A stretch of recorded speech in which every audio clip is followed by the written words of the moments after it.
Looks like we're just about there. Welcome back, everyone, so far. And it's official. We're now on week 3. Welcome back. Week 3 is actually pretty important for our course because we have an exam on week 5. That exam is going to be scheduled for Tuesday. So that means what I do on the end of this 3rd week is I'm going to start preparing the materials down below right here. I'm going to usually be doing that on the weekend, probably Friday. That's sort of like the weekend on this campus. You'll start seeing the definite coverage on a chapter by chapter basis. And then down below, the type of exam review questions that you would expect to help you prepare for the first exam. We'll talk a lot more about that first exam as we get closer and all the materials get developed down here. But for the moment, any questions about it so far? Okay, so if you're the type of person that likes to see what's going on in the exam, looking at the review materials a bit early, those will be posted here across the weekend. Before we come back to class on Tuesday of this week, you should be able to see those materials. And usually the way I try to write these exams is I feel like doing the homework sets, getting feedback from the homework is really a big important part of the class, probably one of the better ways that we learn for this material. So I get in a style when I write these exams of whatever content we end on this week right here informs what's going to be on the first exam. So I leave this week, even though we have to look into new content, this week is going to be information that falls into exam 2. That way, everything on exam 1, you'll have the opportunity to work the homework problems. I'll have the opportunity to grade it and get your feedback sent back to you. It'll be a little bit more of a meaningful exam in that kind of way. So the most important way to be successful in this class then is be caught up on the homework assignments. It's easy to get behind. There's always going to be busier weeks than wide open weeks we can get caught up. So I don't have a late policy with my assignments. But if you're managing to get these all in with a good level of detail before the due dates, then you're dealing a really great, excellent pace for the class.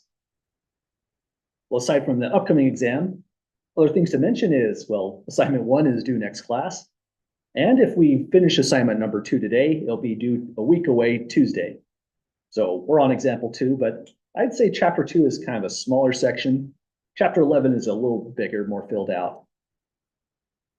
I think that's all I've got for announcements so far. Any questions at all then, folks, before we go back to these notes?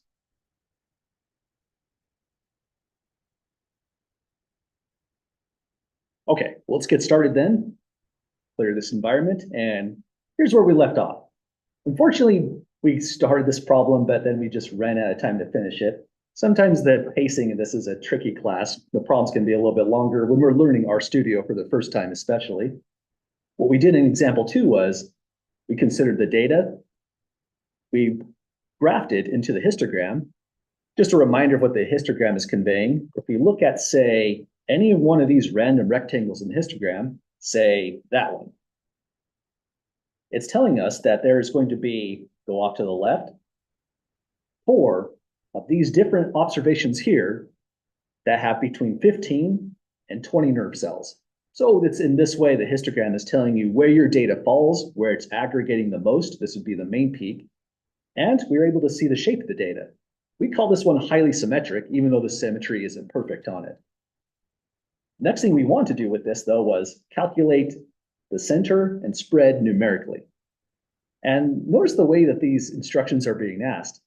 They didn't say how to calculate the center, nor how to calculate the spread. That's something we have to determine ourselves. So let's add some notes to this. Because we saw our data is highly symmetric, that means use X bar for the center. For the spread, use S. And let me add a little bit more detail. For data that is at least roughly symmetric, we'll be using those 2 statistics down below there. When we get to the end of these notes, again, the major goal of chapter 2 is to say what are the best ways to describe your center and your spread, depending on how badly the data looks like. When we get to the very end of the notes, this will be our big summary of how it all comes together. If it's at least roughly symmetric, we'll be using X bar and S, for example. And then we need a whole new slew of statistics if we have data that's skewed too terribly to fall into this class, so at least roughly symmetric. So that's where we're going so far. And again, sorry for breaking the problem in half over a weekend. That's kind of tough to come back to. But our goal next is just to calculate X bar and S, finishing the question. Any comments or questions first before we go to calculate those? Okay, first thing we've got to do is import the data again, but think of this as just extra practice. Sometimes that can be a tricky step. So back to RStudio. If you open up your RStudio and it looks like this, like a big wall of text on the left, probably one of the things you want to do right away is go to this region where that green plus is in the upper left corner, click on R script, the first tab, or just hit Control-Shift-N apparently. That's a great shortcut. And this brings back this script region right here where we typically write in our syntax. Now, the next thing we need to do, we're trying to import all that data. Sure, you could type it in by hand, but that gets extremely tedious. And now you're going to be subjected to just random errors in the data entry. So instead, we clicked here, Import Data Set. First option does the job. And we have to now go down to wherever you download that file. And here it is. This was example 2. You can leave your name here as example 2 if you prefer, or change it to something that makes sense on the problem. I'll leave it just generically as example 2. Click on, or scroll down if you have a limited resolution by my screen, import, and then the data emerges here just as a preview. Usually kill that. But you should see this right here. And clicking the down arrow gives you the actual variable we're interested in, the numerical variable, the quantitative variable is how we say it, number of nerve cells for each one of those sections. We've got our data. All we need is a histogram. So we type in hist number. Oh, hang on. Let's not do it that way. First, we have to spell the function hist to get the histogram. Come over here, type out example 2. After a few letters, it auto propagates here, and you can just click enter. Hit the $, and then the variable pops out, number of nerve cells, and then that finally produces our histogram. We can run this, and that's a pretty bad looking histogram, but keep in mind it's just constrained by the size of this window environment. We cleaned this up a whole lot. So back down here, this is what it looked like with the main title, and that's the syntax we used there. So that was just the review and getting caught up on what we did last class. Now let's do the fun part. We just need to calculate our statistics. So we can now go mean, and we once again can go example 2, number of nerve cells. You might feel like sometimes that's a little bit tedious. So an alternate approach to this is, oh, hang on, let me try to bring back my window. I made that too big. Supposed to be something I can drag down here. That's embarrassing. I don't know how I can collapse that. Give me a moment, folks. I've never ran into this kind of situation. That's kind of fun. Usually there's something you can grab like this one right here, going left to right. Oh, there, it just sort of fixed itself. I don't know what I clicked on. So if that ever happens again, well, maybe Google it. That might be a better option. I don't know how it fixed itself. But another way to try to handle all this, instead of calling the data frame and calling the variable over and over again, you might just decide to write out this, cells, gets, type out example 2 slowly, $, and definitely select that. I would never try to type that in all perfectly. So let me bring that back. Now hit Control-A, Control-Enter. And now we have the new variable defined down here. It's a little bit easier to work with since now you can just hit histogram of cells. If we were going for the histogram, if we want the statistics, we can now write mean cells, SD cells. So those are the 2 pieces of syntax that give us our statistic values. Hit Control-A to run it, and that's our output down below. Well, we did it, folks. We now have the summary statistics from this problem. Any questions so far? Okay, let's pause right here for just a moment. I just want to remind folks that when you go to write out your responses, there's a lot of different options for doing this. You can write out in digital ink, type it out in the normally accepted way like X bar. Everyone would know what you meant if you typed that out. S in this context would always mean standard deviation. If you like the equation editor, that's a great way to go. But I left off an option 5, which is also just as fine. Option 5 would be take a screenshot. If you go with this option, the only thing I ask is only screenshot, I guess that's a word. Let's call this screen grab. It sounds a little bit better. Only screen grab what is relevant, so that I know that you know what the relevant part is of the response. So we were doing that, say, in this problem. Sure, it's different values, but just to illustrate, if I want to give these values using the snipping tool, Control, always forget what that is, Window, Shift, and S, if you grab just this much, then that's completely fine to me as a response to this. It's descriptive of what you did and what the values are. What you want to avoid for sure is something like this would be inappropriate because now you're just sharing your entire window session. I would need to know that you know these are the two values that would have to be the right output. So again, lots of ways to give your answers. In these documents, I'm usually just using the digital ink. If that works for you, I think that's fantastic. But just pick a process that makes the most sense to you, that fits in your workflow the best, and it'll always be totally fine. I'm not super picky on this kind of stuff, except for that one thing. Be sure to grab just the relevant part. So in our problem down below here, I would probably, me personally, format the result by going like this. First, we have to navigate these windows. This is a little tricky. And I would go here. For the center, it's best described by X bar equals this value here. And I'd say use your best judgment when it comes to rounding. For this one, I'd probably give it about 26.6 cells, which seems weird. You can only have an integer amount of cells, but if we're talking averages, this would be an appropriate result. And then finally, S for the spread would be this value, the 7.1, rounding to the same level for cells. So we got it, folks. That's producing the graphics, producing the summary statistics.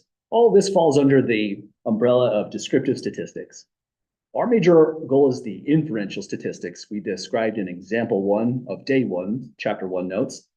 But even with inferential statistics, you still want to do this kind of work because it helps us to select the right statistical procedure in the first place. Well, any last questions, folks, on this example here?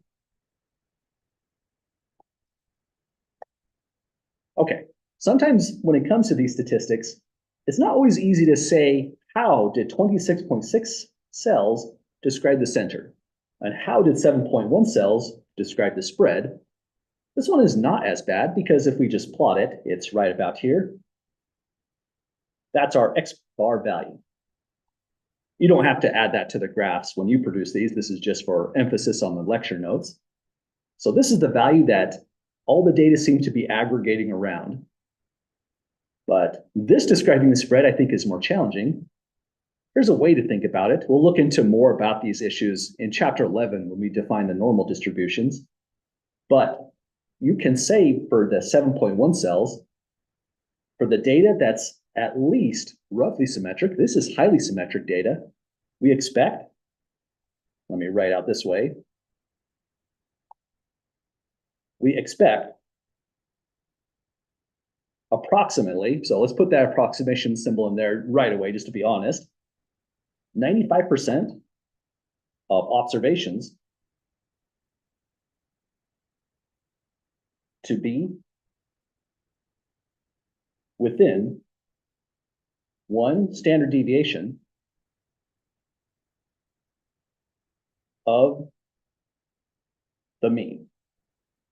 So if that's our expectation, let's see if we can match that up on this problem right here. Sometimes that's a kind of a rough statement too. What we mean is within one standard deviation of the mean, we're taking, sorry, once I get that going, there it is. We mean from X bar minus S to X bar plus S. So about 95% of all of our observations should be within those two values, the lower limit here to this upper limit. Let's calculate them and see what they come out as. I'll use the approximate values. 26.6 minus 7.1. Oh, hang on. I think I did make a mistake here. I said one standard deviation should be, let's use the pen that makes this pop out. Let me try again. This should have said 2 standard deviations. This is supposed to be the 68, 95, 99.7 rule. So 2 standard deviations. Let me insert a correction here. So 2 times S here and 2 times S there. So we take 26.6 minus 7.1 by 2. We get the value 12.4. So right over here, about 12.4 would be this location. And this is X bar minus 2 times S. We do the same, but in the different direction. In RStudio, you can just hit the up arrow to call back your last computation. And sometimes that's a lifesaver. If you have to type out something twice, you're doubling the odds of a simple mistake. Change that to plus, and now we're doing this region, X bar plus 2 standard deviations. That goes to 40.8. Off the scale in this direction, but that's just because the symmetry isn't perfect. It's just highly symmetric. So 40.8, let me just extend this scale to about here. This is X bar plus twice S. So that looks like it takes into account just about every single observation going from here all the way down to here. There's just a couple observations below. They would be anything that's below 12.4. What do we have below 12.4? Looks like nothing. In fact, all of the data is constrained from this value all the way to this value. But in the rectangle here, the histogram had to decide on a width. That's why it includes observations that aren't even below that value. But in our case, again, we said it was approximate. 100% of our observations lies between these two ranges. So it's in that way, the standard deviation S is describing the spread out, how spread out your data is. Well, that was just a really quick discussion since, again, you're not required to have taken statistics for this class, a really kind of weird setup. Any questions at the moment before we try a different problem? Okay, so like we mentioned, there's several competing statistics for the center and the spread. The way we choose them has everything to do about the shape of the data. So I thought for the next couple problems, let's look at some data that looks okay and some data that looks terrible. Here's example 3. We're not doing too much with this except analyzing whatever's going on in this new set of data. Let me see if I can fit this a little bit better. I think it's too far to zoom out and we'll just sort of scroll as needed. So this is the 2015 Urban Mobility Scorecard provided by the Texas A&M Transportation Institute. They say they've included data on the estimated cost in millions of dollars resulting from traffic congestion for different urban areas in 2017. So if you look at just one row of this, here we're in Phoenix, Arizona, and they've estimated, with strong emphasis on estimate here. I don't know how they estimated it, but about $4 million lost to traffic congestion in that state in, I think this must have been 2015. Obviously, New York is doing much worse, but we'd expect it. It's just a bigger place. If we took all this data, dumped it into a histogram, here's what it looks like. And what would you all say the shape of this histogram would be? Symmetric or skewed? If so, in what direction? That's right, Absolutely. skewed. Good call. So these data are skewed, and because of this right here, it trails off to the right. We'll say that these data are skewed right. A lot of times you're going to see in my notes and just me saying it that we're looking for data that's at least roughly symmetric. And that's not this. So let's just mention this is not roughly symmetric. And sometimes this is a tough call to make because you probably have noticed this is purely a qualitative assessment. By eyeball, we're deciding, do we have symmetry here? Or is the skew violent enough that we would never even call it roughly symmetric? This is one of those cases where no one would call this roughly symmetric. It's clearly just simply skewed data. But if your data is skewed, here we have a problem with the sample mean.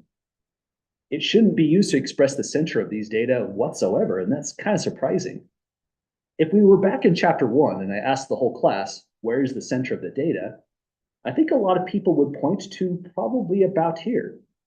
At the greatest, some people might say 4, but most of the data, 8 observations, are somewhere in this location. I would imagine the center is best described as this value.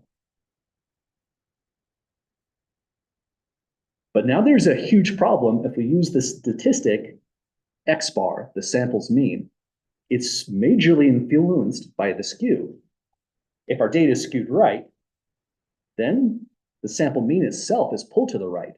It's pulled to the right quite a bit. Let's see if we can show that just by importing the data and calculating the mean. So that'll take just a moment. Back over here, we're in a new problem, so we just want to clear out the environment. Oh, and I should remember, I want to add this syntax down here just so that it's available when you go to do the same kind of operations on your homework assignment. That's how we got the 2 statistics above. Now for over here, we need to clean out our environment to import the new data. We discussed that this broom icon does the job. Usually that's what I go to, but there's another way to do this. I just simply forgot last class. This was my reminder. For reasons I'm not completely sure of, I'm not as fluent in R syntax as I need to be to understand this, but this is another clever way to remove all variables in the environment. A lot of people use this as part of their syntax if they have something involved going on where they want to output stuff, clear out, and then rerun the next part of their syntax. So if you type remove parenthesis list equals ls with a nothing going inside of it, it wipes out your total environment as we're expecting. So next thing we're doing here, I don't have an actual data file for this, so this is one of the rare times we need to do by hand data import. Usually I just hit Control-A, delete the script, and start all over. So let's call this just X, because we're going just for a fast statistic. We're not too worried about the context. Now, tedious work here is to get this all in just right. So 15, 13, 7, 5, 5. This is the part I would mess up. 1, 2, 3, 4, 5 fours. Okay, and then 3 threes. So I should have 13 observations. Let's run this and see if anything is missed. 13 there is encouraging. Could have messed it up still, but at least that's good evidence we're on the right track. Now imagine we calculate the mean of X. We will get about a 5.7. You know, that's surprising because 5.7 is clear over here. So this is the location of X bar. It's not what we would typically consider to be the center of this distribution at all. What happened was the skew to the right is violent enough. It's pulling X away from the center, or right about here, by quite a great degree. So that's the problem with this. Sample mean shouldn't be used for skew data, whether it's skewed left or to the right. If it was skewed left, X bar would just be pulled towards the left. Here we'll say, since the data is skewed right, X bar is pulled to the right,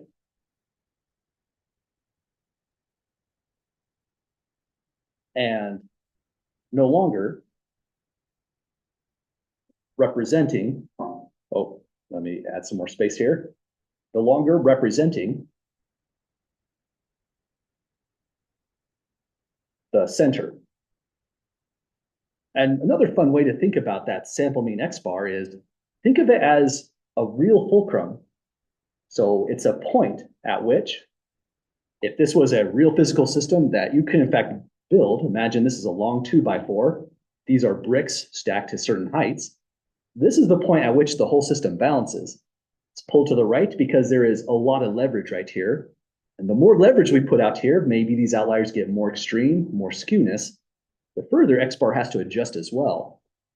We want a different measurement of the center that's not so influenced by skew like this is.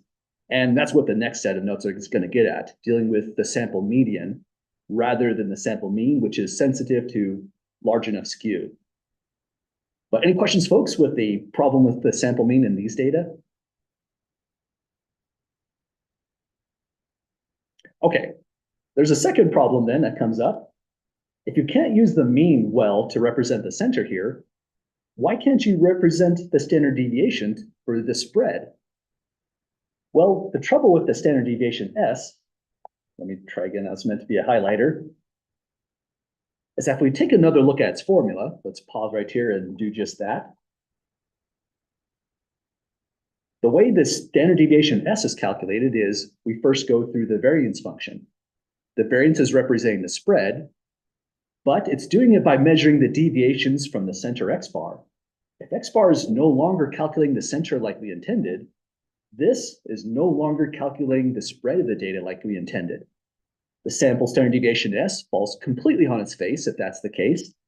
And the reason this goes really terribly wrong is that we won't have this statement being accurate anymore, that 95% of all observations is within 2 standard deviations of the mean. It falls totally on its face. So S stops to having any sense of meaning any longer the moment the data is skewed really badly. So coming back down here, best way to say this is since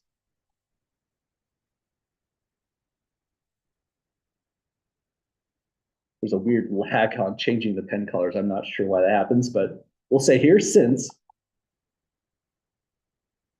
S depends on X bar accurately representing the center,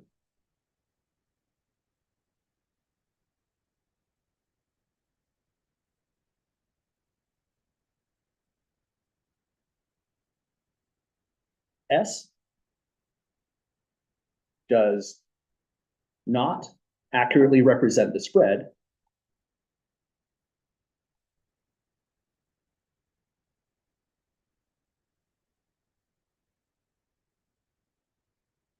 takes a lot longer to write out these sentences than I thought, does not accurately represent the spread due to part B.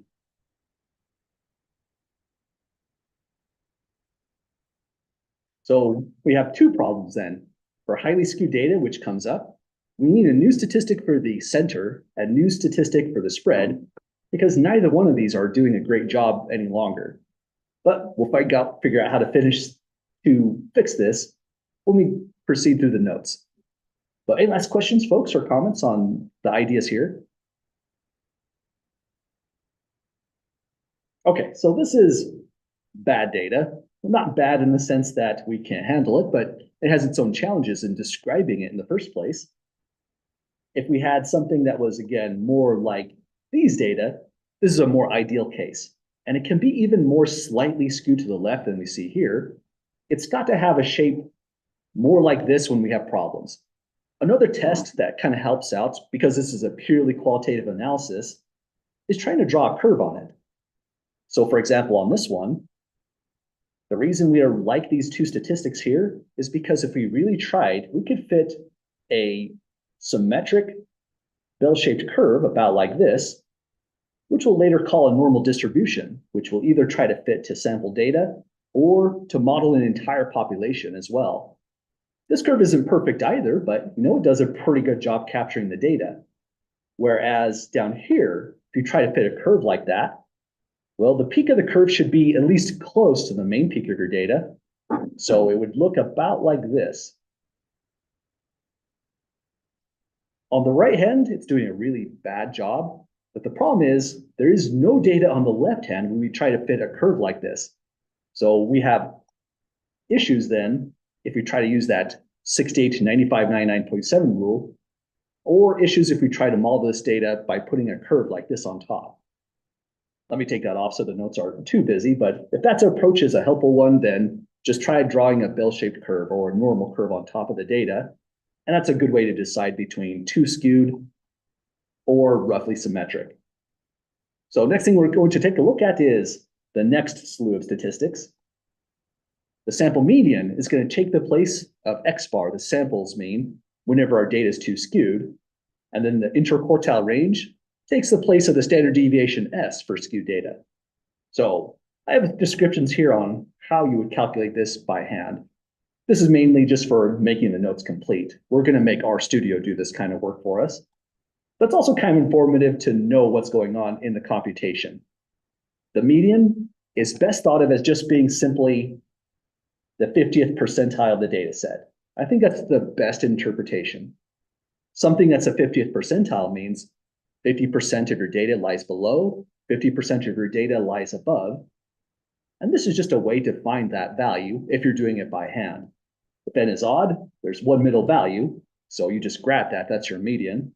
If n is even, there's two middle values, so you just simply average them. And this is after you, by hand, sort all of your data values from least to greatest, for example. It's actually a lot of work to calculate this kind of thing. RStudio makes a short work of it. And then once you have the median, we calculate the lower quartile, the upper quartile, and put it together with the interquartile range. But first, any questions about the median itself? Okay, so this describes our center for skewed data. And next, this quantity is going to describe our spread for skewed data. So the idea with the interquartile range is, well, RStudio first calculates Q1, which we refer to as the lower quartile. That one's just the 25th percentile. Then we move over to Q3, the third quartile. It's the 75th percentile. And that means the median is truly quartile 2. It's just a special quartile, so we give it the symbol M, the median. So if you take the 25th percentile, the 75th percentile, that's like an inner range. We did a range that went from minimum to maximum, but this one is more robust. If we add more and more data to make the data set more skewed, this fights against that in a great sense. Then finally, our interquartile range is just found by taking the upper quartile minus the lowest quartile. It has the side effect of giving us the central 50% of observations in the data set. So this number describes how long is the central 50% of observations, and so it's very similar to S in that sense. Hayes asks, so M is not the 50th percentile and just half of the data like X bar. No, M is actually the 50th percentile of the data set itself. So it's going to be a number that cuts the lower half of the data and the upper half of the data literally in half. I think the best way to kind of see that is really to just calculate that. So we're going to try it on our problem right above. But other questions at the moment first?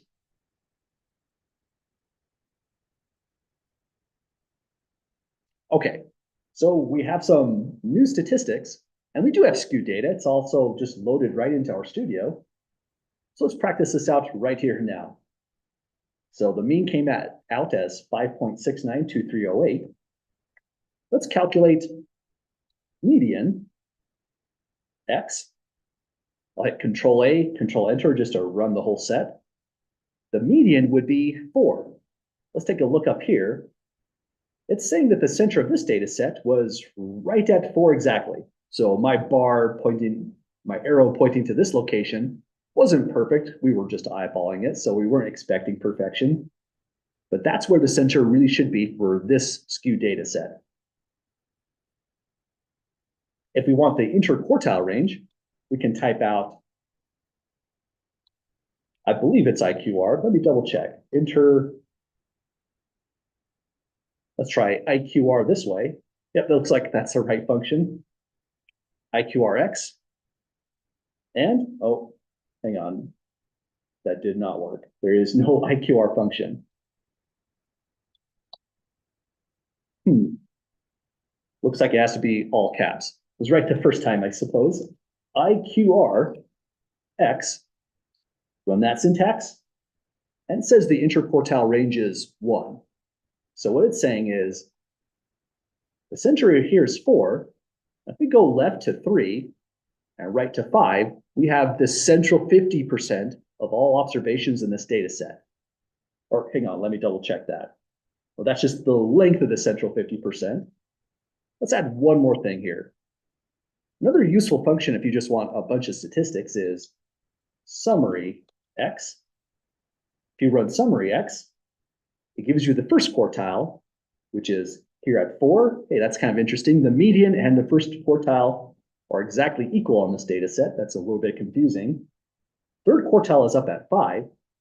So the distance from 4 up to the third quartile is a distance of 1. And that's what the IQR right here is trying to say. The length of the interval from 4 right up to 5 on this location tells us the length of the 50% of observations in the data set. It's a lot of information so far. So next thing we have to do is just practice working with this. First, we're going to practice getting a 5 number of a set of data, but we already see about how that goes. 5 number summary is basically this function, except if you squint real hard, there's 6 numbers there. It contains the mean as well. But let's practice this out in example 4, and then we'll try it in a data set that has actual real context going along with it. But any questions first, folks, with the discussion on these new set of statistics?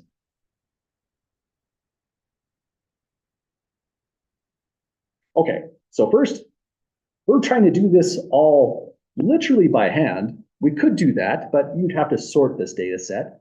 I would encourage you to not worry so much about that kind of stuff in this class, unless you're just trying to really study how this goes, get a better understanding. The way we're really trying to do these computations is, if you have a random data set like this, with no data file, our goal is just to import the data. So let's write this out as X gets combined together into one vector, 113, 124, 126, 128, 131, 133, and 135. So that's our whole data set right there. It says to calculate the 5 number summary for these data. And the 5 number summary just consists of these values here, the min up to the max, as well as the 25th percentile, which we just call quartile 1, 50th percentile, the median, and 75th percentile, quartile 3. So we can implement that just by writing summary X, run this whole syntax, and this is what we get as our output. So that's our 5 number summary. Any questions, folks, on getting that result out? Okay, it's very informative in the sense that the center of the data is right at 128. But notice it always gives you the mean as well. The mean is slightly below the median. That's a good indication that these data probably are fairly symmetric if we were to plot them into a histogram. And if there's any skew, the skew would be to the left because the mean is just below the median.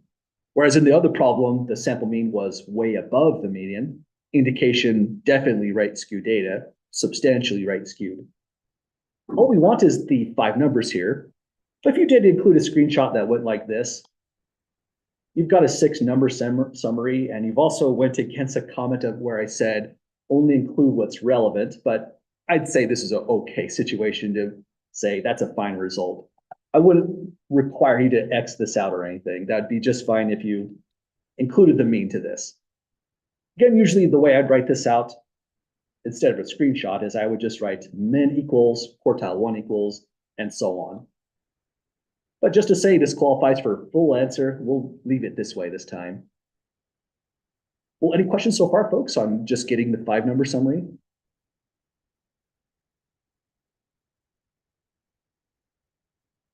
Okay, 5 number summary is such a useful way to just summarize your data. It tells you everything interesting, the minimum, the middle positions, relevant percentiles, but it's also so useful that it's often just expressed in a box plot. So that's going to be our next interesting graphic for quantitative data. I should mention, though, that the box plot that we're producing is kind of simplistic in a way. Box plots shine a lot more if you take a data set like, say, this one from chapter 1, the FEV variable, and you do a box plot for the FEV variable separated by either age. We'd have multiple box plots for each one of these age groups, or maybe separated by whether the users smoked or not. Those would be much more interesting box plots. But for just our first example at this, here's a more simplistic one that we're dealing with.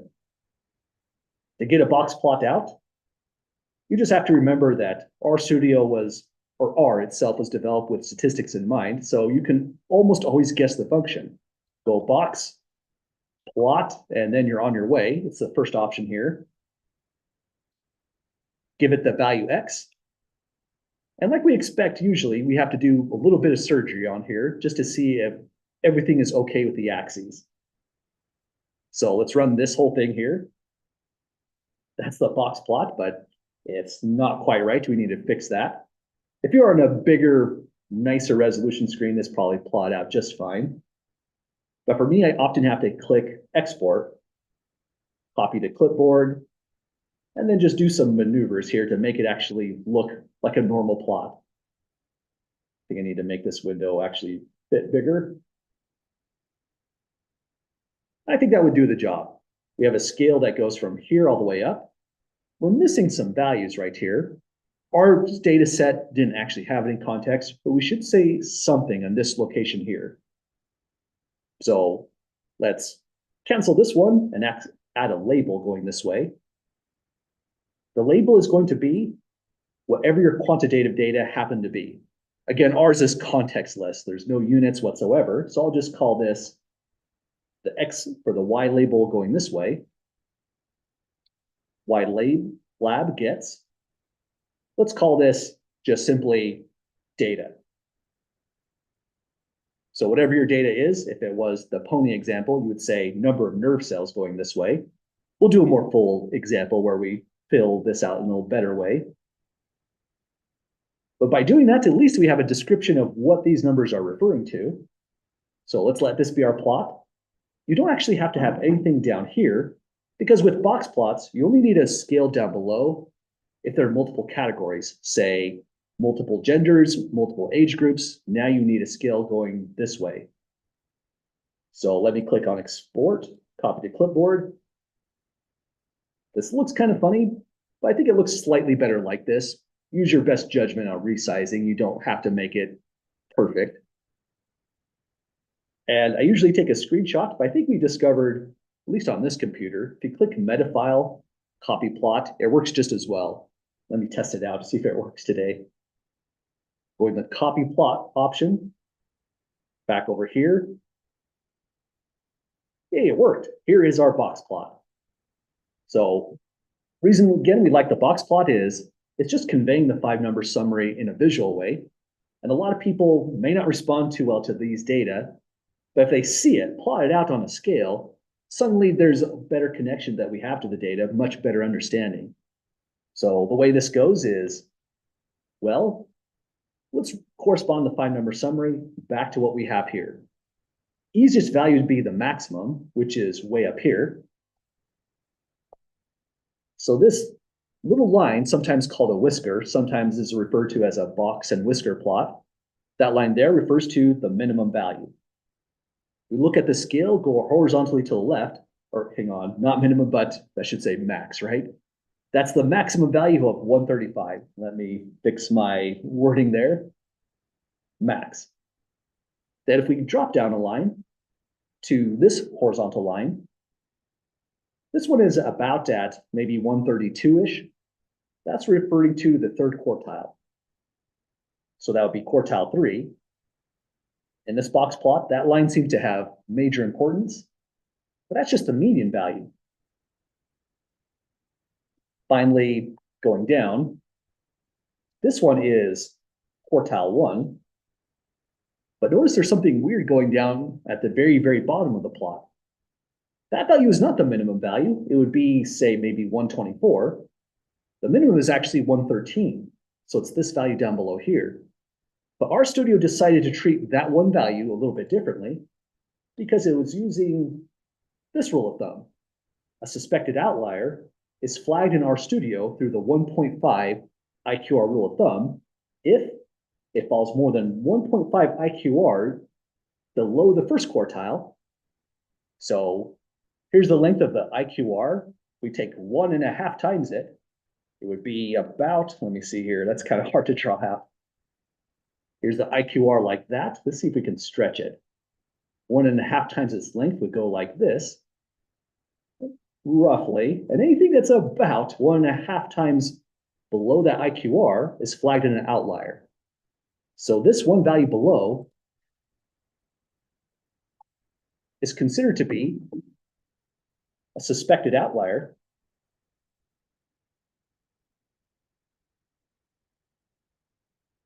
by this rule of thumb. In usually an introductory statistics class, we would do this computation right here, but this class goes a little bit differently. We're using technology to just get our results as fast as possible. So this is how we're going to be using that rule of thumb. Hayes asks, do we need to label the box plot like you did right now in the homework problems or tests? Oh, I'm glad you asked about that. On an actual homework problem, you wouldn't have to label all this out. This is more just to help out in the notes. But in an exam situation, it is plausible that I would print out just the box plot here. So on a real exam, I won't require you to do anything that requires RStudio. That stuff is pre-computed and just added to the exam. But you might be asked to requested to say, what are these values on a real exam? So yeah, it is a possibility that you would add these arrows, but only in an exam testing situation. As far as doing homework, think of what we did right here as us just filling out the information so we can read it better for the notes. Yeah, go ahead, question? Are we going to be required to find the first and third compiling not by scratch, no. It's going to be more just the concepts around them.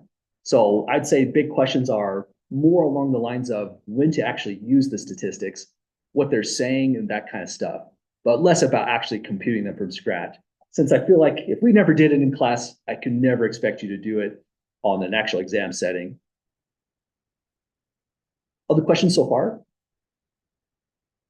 Okay. And like I mentioned before, this class is one of those classes where the first exam has a lot of anxiety surrounding it because we're doing a lot of technology in our notes, in our homework assignments. But on this exam, it's just going to be an ordinary paper exam, really just based off the concepts. So once again, if you're curious on what those questions will look like, you can imagine it's these kind of problems with the RStudio information filled in. But I'll also have some documents, quite a lot of documents posted down here just for that extra practice. So you'll know what everything is going to look like. So down below here, we found a suspected outlier. We're just using this rule of thumb. And again, I wouldn't require you to use this rule of thumb by hand. We're just mainly using the technology to do the computation for us. But that leaves just one last object here, this one. We haven't described what that whisker represents. And dang it, hang on, let me fix my window here so we can actually see all this. But what this last line segment represents, it's at a value of about 124. It's the minimum after you remove the suspected outlier that's been flagged in the problem. So we think of that value right here as the new minimum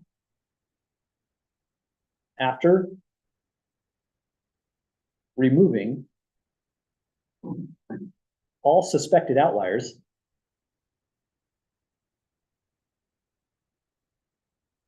and the way they were flagged is by the 1.5 IQR rule of thumb. So that's the box plot altogether. And again, it's just a way to write out the 5-number summary.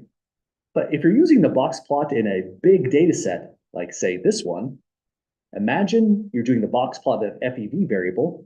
What we'd really be looking at is, we did it by age, we'd have one box plot for I guess there's 5-year-olds in this data set. Then horizontally and to the right, a new box plot for the 6-year-olds, horizontally to the right to the 7-year-olds. And then we can compare all of those all at once. Now we're really trying to do a better data analysis if we're looking at it from that point of view. But for the moment, we're just getting used to box plots, so we're just doing one variable at a time.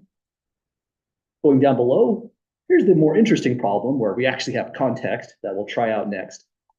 But first, any questions at all, folks, on this one here?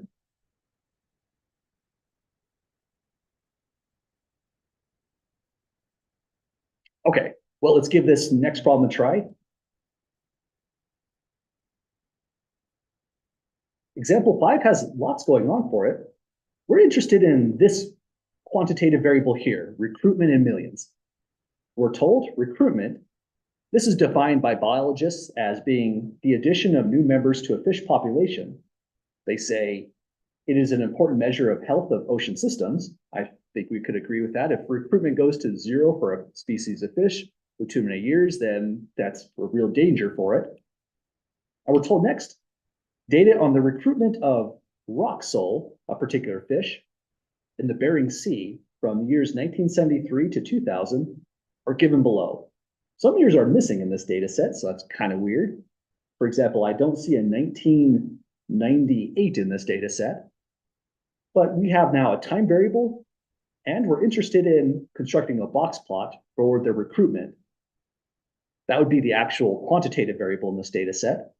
And we can think of the year variable as being the identifier, depending on how we try to treat this. So let's go for a box plot and see what we can find. Any questions first with the data? Okay, so lots going on. There's definitely a story to tell here. In 1973, the rock sole only had 173 million recruitment, new members to their population. But this one in 1987, that was a great year, 4,700 million new fish added to that population.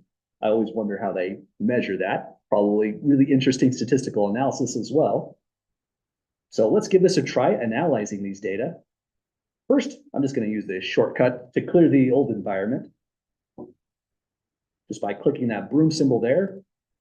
Usually I wipe this out as well, so it's not a distraction. Import the data set as usual by this button. From text base, first option. Then point in the direction of wherever your data file is. We are in chapter 4, example 5. Instead of calling it example 5, let's call this rock sole. Sometimes a good description of your data frame is preferable, but if you decide to leave it generic, no harm done. So we have rock sole here.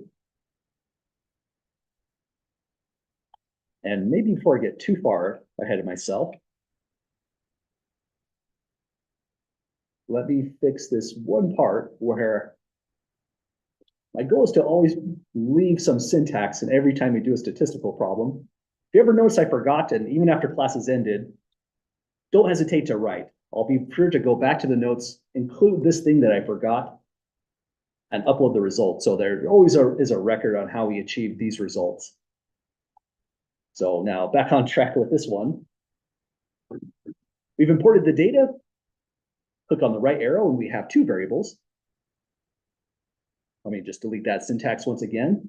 And because this problem is more about the recruitments in millions, I'm just going to take the strategy of defining a new variable, REC for recruitment, gets, call the data frame, rock, sole, use the $sign to select recruitment, and we're on our way. Let's hit Control A and Control Enter just to make sure nothing broke there. We have our recruitment variable that's defined, give it in, so we're on the right track with this so far. Now, when you go to do this problem on assignment 2, you're going to have a data set that looks like this as well. And if you try to get a box plot, just know that you're doing it for the recruitment variable. The year variable is actually meaningless if all we want is a box plot. So let's do that here. I do have a quick Box. question. Oh yeah, go ahead. Is there any reason for any of these problems to have the data sorted before trying to create a graphic? Oh, that's a great question. But for all the graphics we do produce, our studio always handles in the background any kind of data sorting that might be necessary and all those little things. So for our purposes, we'll never need to sort our data once we receive it. All the questions about that or otherwise?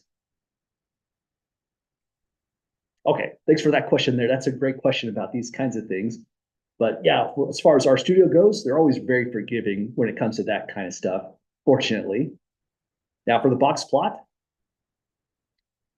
we can now give it the REC variable. Let me move this environment up a little bit better to just highlight the graphics. Control A, Control Enter runs everything. And there's our box plot. We'll rescale it to make it look better. But because our data has context, we definitely need to say something on this vertical axis going this way. The vertical axis in the box plot is the quantitative variable that you're trying to plot in the first place. So we'll call it something descriptive. Maybe just that whole thing looks pretty descriptive. Recruitment in millions for our y-axis label. So to get that in, go ylab for y label. Gets, we need quotes since we're passing a string to this parameter, and it's recruitment in millions. And that should do the job for us. If we run the syntax, only changes this description right here. And again, if you put an X label, that would be okay, but usually we only do that if we're splitting the data set across different categorical variables. Like for example, whether someone was smoking or non-smoking in this data set. So if you leave it blank because you only handled one variable, I would say that's appropriate for the box plot. Now for the screenshot, let me go to export button, copy it to clipboard. And usually I like my box plots to look about like that. That should do the job. Well, does it? I'm not actually too super happy with it. Let me try again. Let me just expand out this environment, give us the best shot for a good graphic. And there we go. That looks a little bit better. So I'm on a really limited resolution machine. And I'm noticing I wouldn't be super picky about this if this was your graphic, but it would be great to go up to 5,000, right? It just seems weird that that outlier is floating above where the scale ended. We know it's above 4,000, but it's good to be specific. It's below 5,000 as well. So let me add one more thing just because I'm being picky. You don't have to be that picky on your work. But if it bugs you like it's bugging me, what you want to do is change the y limits. So this is the y-axis. Y lim changes those limits. We pass to that parameter a vector. So C to combine first element at 0. The next element, we're going up to 5,000. Now let's run this and hope for the best. I feel like that's a better graphic that people would expect. So still have to resize it. Copy this to clipboard, and that does the job. I have some missing values here, but I won't be too picky. I'm just glad that I have that value way up above, starting at 0. And there it is, folks. That's our graphic. Let's drop it in. And we've got it. That's our decent graphic on these data, if all we wanted was a box plot. Any questions at all, folks, on obtaining that graphic there?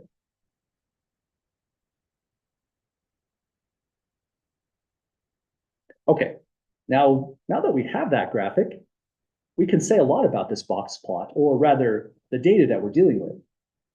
On this problem, we just want to comment what we see in the box plot. You can correspond it back to the actual raw data if you prefer, but if you answer this question just by purely looking at the box plot and estimating values, that would be appropriate as well. So just pick your favorite way of doing it. One thing you have to be sure to do is mention the context. But the context would be, you have to say something about the Bering Sea and Roxel at some point, and then you've hit the context. So don't just say that the data is between certain values. say that the recruitment variable, for example, is between certain values. We're going for at least 3 items, and that's kind of a struggle because we want to know what 3 items. It's kind of an open question now. Anything that you say that's correct based off this graph here, that pulls in the context, as long as you mention 3 items, not necessarily 3 complete sentences, you'd have full credit there. So there's lots of correct answers to this. Anything that jumps at you right away that folks would like to mention?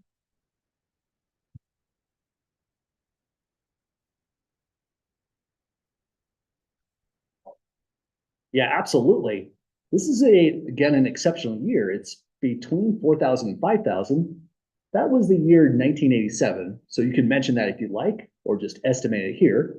Let's start off by saying there is a suspected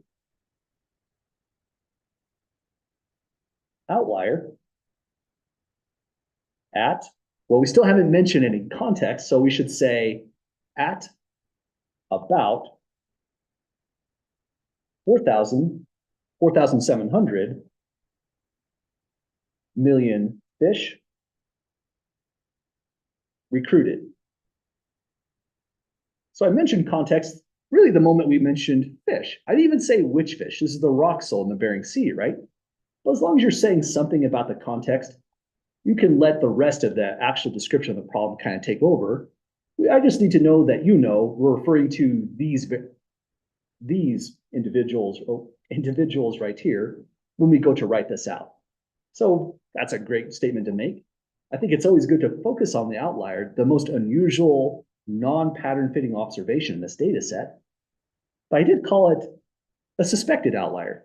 We'll see why in a moment, because when it comes to outliers, sometimes it's more to do with how you view the data, which graphics you're using, than anything else. It looks like an outlier in this graphic, but if we change to something else, we might change our mind on that. But we still need 2 more items. Any volunteers for other things to say?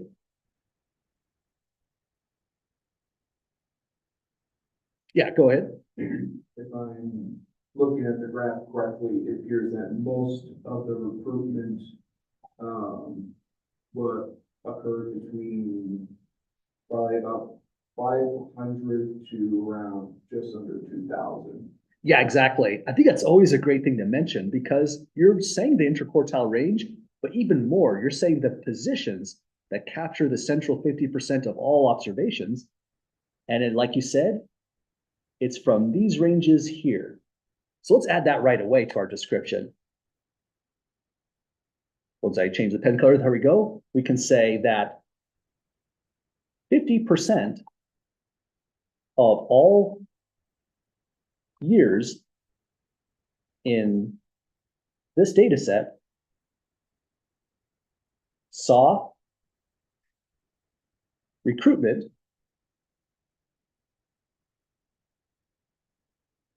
forgot how to spell recruitment for a moment. I even have a little guide right here, but anyways, saw recruitment between, like you said, it's about 500 million. And let me mention the unit here just to be specific, 500 million. And up to here, about, let's say 1750, just to roughly estimate, million fish. And you know, I kind of said that sentence in a weird way. I mean, I led with a symbol. Usually you want to start a sentence with a word. I'm not too picky about that. But I kind of left something off when I said it this way. Sure, 50% of all the observations lie between these values. But I really also want to emphasize if I say that, that's the central 50%, not the top 50%, not the bottom. It's the stuff in the middle is what we're expressing. So let's say it here just as a catch-all because I forgot. This is the central 50% of all observations. Now, this would be kind of a hard one to grade because we said one item with the outlier. We said another item with the range from 500 million to 1,750 million. That's lower quartile and upper quartile. Then we made another mention right here where we said the extra information about central 50%. So I probably would qualify this as full credit on a real exam. Sometimes it's hard to count at least 3 items.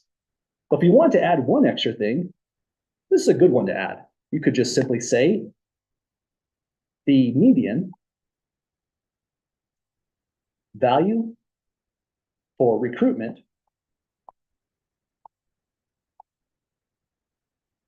of the Roxel during these years is about, that's kind of hard. Well, maybe let's say 900 million fish.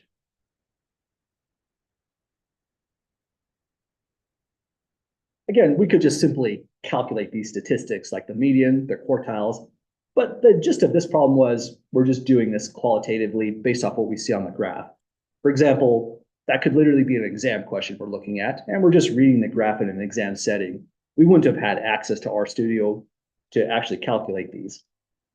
But we did, folks. We've produced graphics. We summarized what we've seen in these graphics. Sometimes that's kind of tricky, but watch out for this. The context is something that has to always be there for full credit. Well, now that we see all that, we're getting back to the main objective of these actual lecture notes. We have data that we could format as a box plot. We could format it as, say, a histogram as well.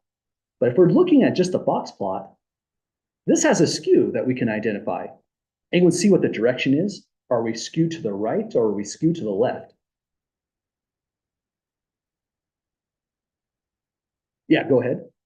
I would say probably skewed to the right because the outlier goes much further to the right. Yeah, absolutely. We're just more spread out in this direction. It's to the right because values are going up. It's just kind of hard. You'd almost want to turn your head or turn the graphics to see it. But yeah, these data are skewed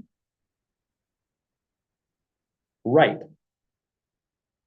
Now, the way to think about it is, sure, from here to here is the central 50%, but also from here to here is 50% of the data. And from here to here is the other 50% of the data. Because the blue line, the median, cuts the data set in half. It's the 50th percentile. So the upper half is way spread out in regards to the lower half. So we're skewed right. And it looks like the skew is substantial on this.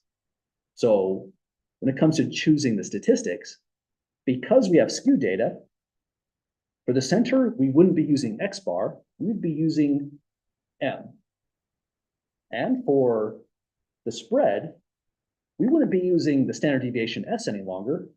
We would use the interquartile range. So it says which statistics best represents the center, best represents the spread. We indicated it here and here. I forgot I wrote in this part. It's always rough when you have to explain it and you wrote it out this way, but let's explain it right here. We will use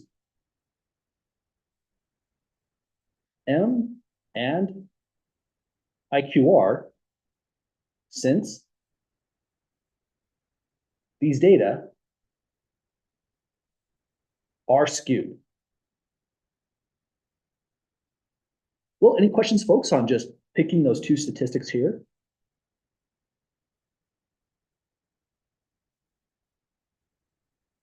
Okay, well, this is the major part of the problem. But if you are kind of concerned with this problem because it feels like we didn't tell the whole story, good on you. We absolutely didn't. We totally neglected this year information. Sure, we called it an identifier because we were focusing on the recruitment variable here, but it's still important. This variable gave values in a definite sequence, a definite order. If we pull in the year variable, we might tell a better story with what's going on here, because all this information has suppressed how the recruitment variable has changed year by year by year.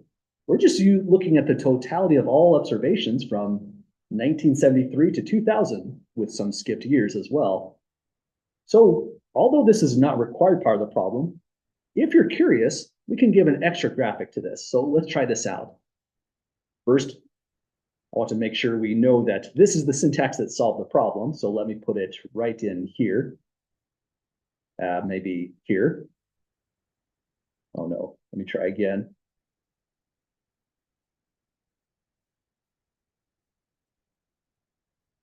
Okay, there we go. I want to put in a new border in the document just to convey problem ended right here. And here is extra information. So back to the problem at hand, you don't have to do this on your homework assignment unless you just want to, and there's how you can obtain it.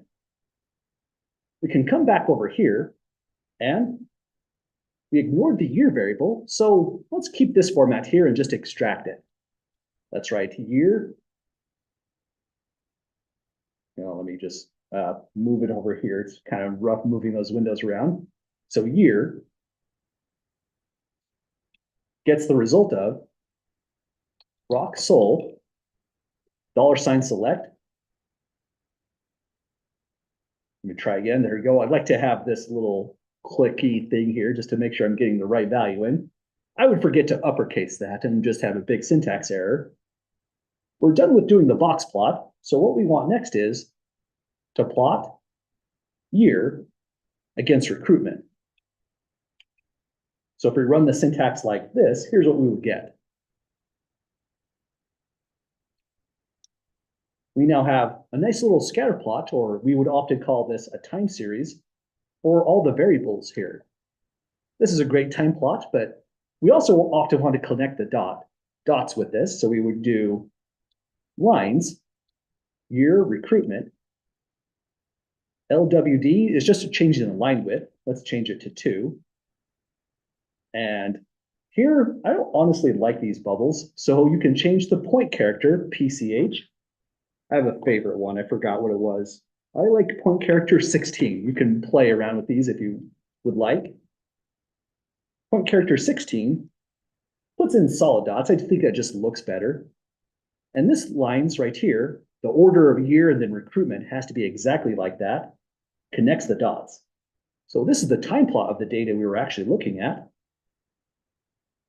It's not a perfect time plot. I'd probably want to give better information here.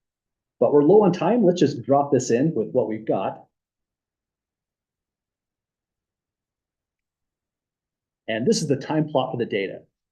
When we were looking at the data, this was the outlier value way up here at about 4,700. Again, I would want to fix that scale, but we're kind of short on time. When we were looking at the data over here, that stood out badly. We called it a suspected outlier. Doesn't seem like it fits the pattern of the data. But if you express this as a time plot, in my opinion, it doesn't look like an outlier as much. The population trend for the Roxel and the Bering Strait Sea was gradual increase. It had a phenomenal year. Then something in 1987 happened, and the population began crashing with a slow recovery starting. Wanting to check on how it's doing. We have decades of data missing, of course. But there was some kind of geoactive event that happened in the Bering Sea that caused the crash of the population. So this seems to fit the pattern of a population explosion and then a crash after some big seismic event in the Bering Sea. So from here, the suspected outlier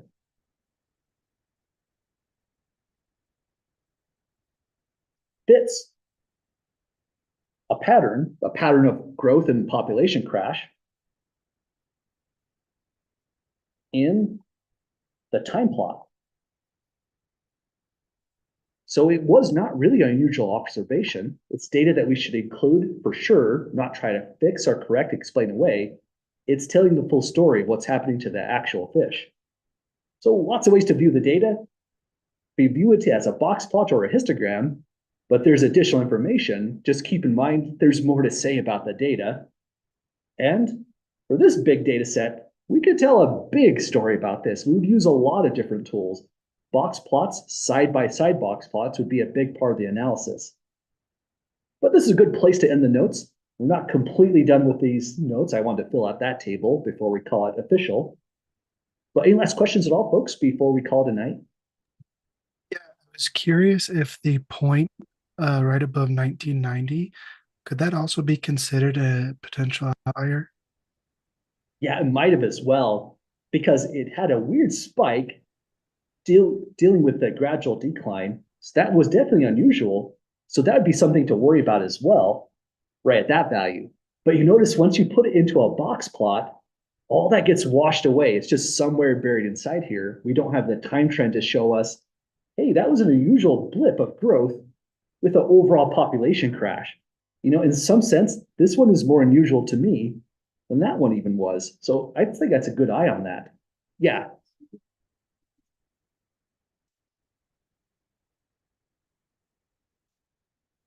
Sometimes we don't necessarily exclude it, but we have to change our analysis or something like that. But I think the best way to think about it is anything is considered an outlier if it just doesn't seem to fit our patterns that we're expressing in the data. So not fitting the pattern is something that's just a way away from the main pack of the data by the 1.5 IQR rule of thumb, for example, or we expect a downward trend and have a blip going up. Now it's not fitting the pattern for that reason. But sometimes outliers, we do separate analyses where we see how influential its effect is. Do a statistical analysis with the outlier left in, compare it when you take out the outlier, and just see how big of an impact it is. But it's very rare to take an outlier and just outright delete it from your analysis. That would be, in some cases, considered unethical if you just never discussed it whatsoever. But other questions so far? Okay, well, we'll come back to these notes here just to finish out the table, the big summary. And then when we come back on next class, we'll be working in chapter 11 right after. It also means my pattern of attack for due dates is this one's not official. I'm going to push it back to a couple days just so that we always have a 1-week turnaround once everything here is completely finalized. But you could get started on assignment 2 early if you wanted to. Well, have a great night, folks. If you have other questions, I'll be happy to help out. Otherwise, I'll see you all on Thursday's class. Thanks, Ace. Have a good one. I do have a quick question for assignment 1. What was that again? For our first assignment. Oh, absolutely. Let me go to that right here. Okay.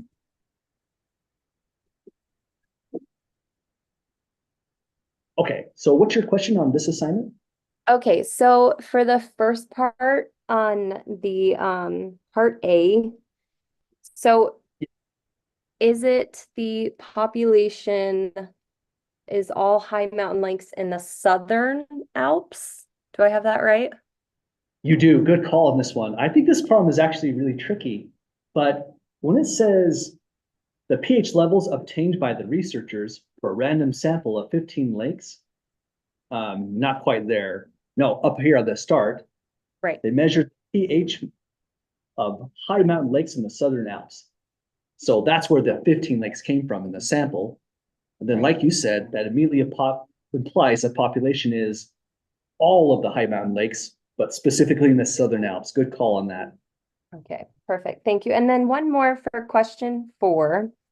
I just had a question on the bar plot labels. I couldn't get the space to work out to write out what was it? The heart disease and congenital defects. So I just put HD and CD. Is that okay? Yeah, that's perfect. And that's something that does absolutely come up on this. So as long as you're abbreviating it and the overall context up here can correspond back to your plot, I'd say that's a great abbreviation. Sometimes we just have to shorten up things for the graphics. Yeah, I tried. I couldn't do it. Yeah, me neither. You'd have to make it really wide, like taking up the whole page left and right to even attempt it. Perfect. And that was it. Thank you very much. Yep, you bet. Have a great night. Thank you. You as well. Yeah. I just have a quick question. So on problem number 3, when categorizing the data, Yeah. what category of qualitative data is age of data? Is it just, is that all it is, or is there a specific type of data? Since I know lake name is an identifier, but Good call on that one. Yeah. but is there anything specific, or is it just age of data? Is that the category? Yeah, this one is just 2 categories. Your data, that's really bad tracking here. They just said your data was either recent or a year old. That's all they said. So yeah, this would just be a categorical variable. Those are the 2 categories. Because I would be personally a little more specific. in that. Yeah, no kidding. Yeah, It's, maybe the government did this. That's why it's kind of shoddy. Who knows? Have an excellent, day. Thanks, you too. And yeah, I totally agree. When it comes to data, you really want to be specific when you're recording stuff. Exactly, especially since this is, depending on, let's see, they're looking at the, how much metal's in some of the fish species, it's a little important to make sure since, my family used to live down Tennessee and, I don't really remember it, but my dad, my older brother, and my mother, we talked about how in, that, depth stream of Oak Ridge, there was, you can eat this many, this type Yeah. of fish per month. And don't eat this fish. Because it had too many heavy metals like that. Oh, geez. Yeah. That is crazy. Have a great night. Have an excellent evening. You too.